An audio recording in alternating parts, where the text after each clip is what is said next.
So first of all, good morning to everybody. Today is Tuesday, Chof Tes Tishrei, the 29th day in the month of Tishrei. And tomorrow, of course, is Rosh Chodesh. Now, I would like to observe, as we start this class, that the last 21 days in the month of Tishrei, we don't say Tachnun, beginning with Tes Tishrei. In other words, Erev Yom Kippur. Although we say Al-Chet, but we do not say Tachnun for these 21 days. And the Rebbe says in the Sichos that he said during the Yom Kippur War, which is now 52 years ago, that the fact that we don't say Tachnun means that these are Yemei Simcha, the days of joy. And accordingly, the Rebbe argues, every challenge that the Eibishter brings to the Jewish people during this time, his message to the Jewish people is that we should deal with these challenges, we should overcome these challenges using Simcha. The story actually is, this is an actual story, and it's rather moving. I don't mean moving in an easy way, moving in a provocative way, in almost a disturbing way. That during the Yom Kippur War, the Rabbanim of New York correctly wanted to be Gezetainis. And you're talking about great giants, people in the class of Reb Moshe Feinstein. And I don't know if Harav Henkin was still alive, but the predecessor of Reb Moshe as the head of the Yehud Rabbanim was Harav Henkin. These were big Go'onim, well-intentioned Jews. And they wanted to be Gezetainis. And the Rebbe didn't want. The Rebbe didn't want to fast. And he wanted that they should not be Gezetainis. Now, the problem is, the Rebbe does not have a halachic leg to stand on. In halacha, when you have a tzara, you fast.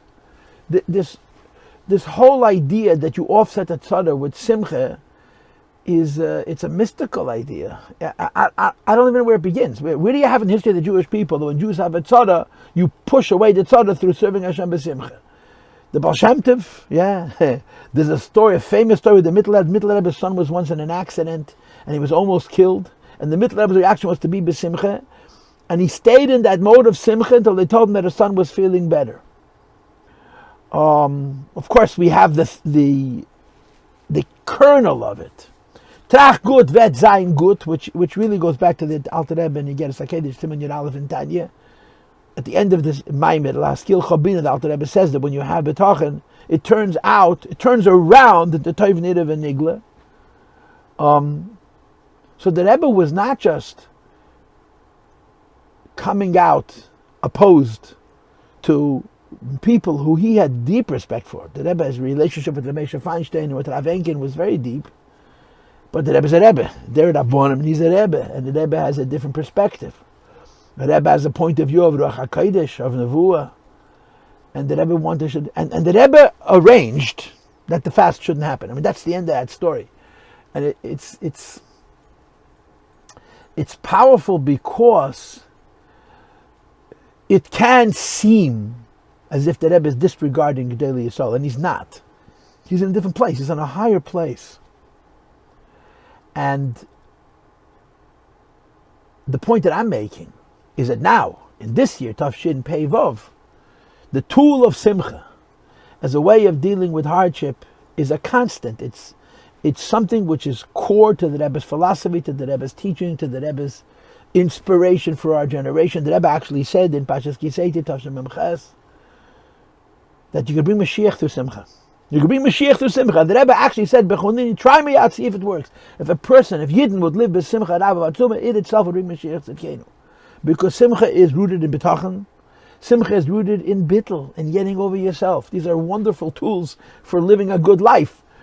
And the Rebbe holds that with Simcha we can break through all barriers and change Teva. Now the Jewish people at this particular moment are in a very sensitive place. And I'm bringing this up because this time of year, as far as the Rebbe is concerned, because the halacha is that you don't say Tachnun, that's a message from the Eibishter that we deal with the Nisyanis that we face through Simcha. So it's something for us to consider now and always, that as Yidden and as Chassidim, B'chlal, as Chassidim of the Rebbe, our Rebbe specifically, there is a mandate of Poshet always being B'simcha. I was unfortunate last night at a shloshim for a little boy, and the father spoke, And he said that the Rambam Paskin, the person has to always be besimcha. Chassidus says the person has to always be besimcha. But you don't feel besimcha, you don't feel like it. So the Rebbe, he said, the famous Rambam in the Hilchos Gedish and Sof Perik Beis, Rambam says that when a person has to do something al pi Torah, and he has to do it with free will, he's doing his own free will, and he doesn't want to, so and you force him until he says, I want. There's two examples in halacha. The example which is found in Rashi is a carbon. The halacha is a carbon you can only bring with your own free will. But if a person has to bring a carbon and he doesn't want to, so Rashi brings and you do what you have to do, including hitting him physically, until he says, I want. And the minute he says, I want, it becomes a good carbon. So the Rambam asks the obvious question, what kind of credibility does that have? A person says, I don't want to bring a carbon. And you beat him perhaps until he says, you said you want, so you want. But 2 seconds later he's going to say he only did it because he didn't want to be hit anymore. So the Rambam answers, because the true will of every Jew is to do what Hashem wants. And when a Jew wants to do something against the wishes of HaKadosh Baruch Hu, it's called Yitzrei Tokva. His heart is becoming too strong for him. So when he says Reitzani, that is considered his true self, in spite of the fact that he's saying, I don't want.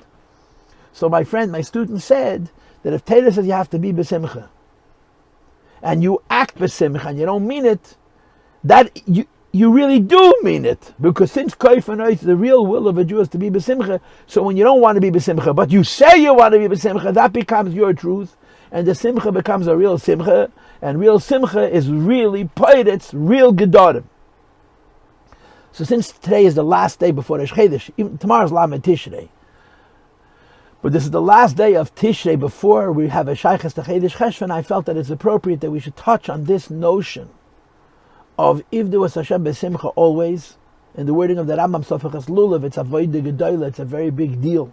And Tachas Shelevad besimcha v'tov levav. So then the Emshech HaPasach is not so positive, and the Rambam says it, and the Arizal brings it, now the Rebbe quotes it in Tanya chapter 26, that if you serve Hashem completely, and you lack simcha, for that alone there is not such good consequences. And on the other hand, we have this notion that when a Yid serves Hashem besimcha, he breaks through all barriers. And I want to add one final point, and that is that the Rebbe in his Siches introduces us to a simcha which you don't even have in Rambam. There's a lot of levels of joy. The highest level of joy that the Rambam brings is what we call simcha shel mitzvah, the joy of doing a mitzvah.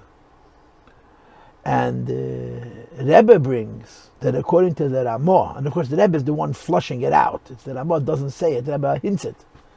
And the Rambam brings it, the Ramah brings it at the very end of Erechaim, in the halachas of Purim Cotton of all things. Toiv leiv mishte tamid. He finishes the Erechaim, Shechalorach, the Erechaim opens with tamid, Shivisi Hashem lenegdi samid, and it closes with tamid, Toiv leiv mishte tamid. So the Rebbe says, how come the Rambam speaks about Simcha in Hilchos Sukkah, and the Rambam speaks about Simcha in Hilchos Purim Cotton, which is just Purim Cotton? Because the Rambam was later in Golus, and later in Golus, the Golus gets darker. And when the Golus gets darker, there's more and more concealment. But the more concealment there is, the closer you get to the essence of the Yiddish Neshama, what we call the Yechidah, the Pintel Yid. In the times of the Rambam, Simcha as Avodas Hashem had to come through mitzvahs. In the times of the Ramah, who was in Krakow in Poland in a much darker time, in Ashkenaz, v'chulu, because of the darkness of the Golus, there's a concept of Simcha which is not connected to a mitzvah, it's connected to the Simcha itself. Simcha b'ta'arasa, unadulterated joy, joy just for the sake of joy, which is an expression of the Yid's connection to Hashem, which is even before mitzvahs. Yechidah shebenefesh. Simcha b'ta'arasa. So this is in L'Kutei Sichos Chelek Tazayin, it's a Purim Cotton Sicha, where the Rebbe presents this whole notion.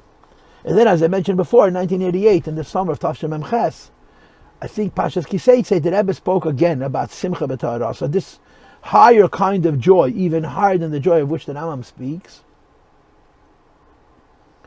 And he suggested that you could bring Mashiach through Simcha. People try to bring Mashiach through various means, and you can bring Mashiach through Simcha. I once spoke about this, more than once. There are 4 practical lessons of the Rebbe in how to bring Mashiach.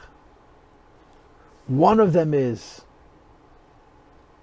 to ask for Mashiach and get other people to ask for Mashiach. Another one is that a person should look at himself and the whole world as 50-50, and one good deed is going to tip the scale on the side of good and bring Geula Vatzal to the whole world. Another one is to learn in Yoni Mashiach or Geula, to learn about Mashiach and Geula. And another one is through Simcha. So we should make Tishrei into a whole year. I was telling the girls yesterday that by the Rebbe, when he started to talk about Zayin Cheshvan, Simchas Teda went on for 2 weeks. Sukkot didn't end on Chav Gimel Tishrei, ended Zayin Cheshvan. As long as the Rebbe saw Tishrei as being extended till the Achim B'Yisrael comes home to Nahar Peros, by the Rebbe was pushing the Simcha of Yom Tov. So we should be mamshech this Simcha al Kol Hashana Kula, and it should bring Geula Vatzala to each one of us. It should humble us, and it should inspire us, and it should motivate us, and we should have Tev Nidav and Nigla, Talmid Kol HaYomim. So I just wanted to say that by way of introduction.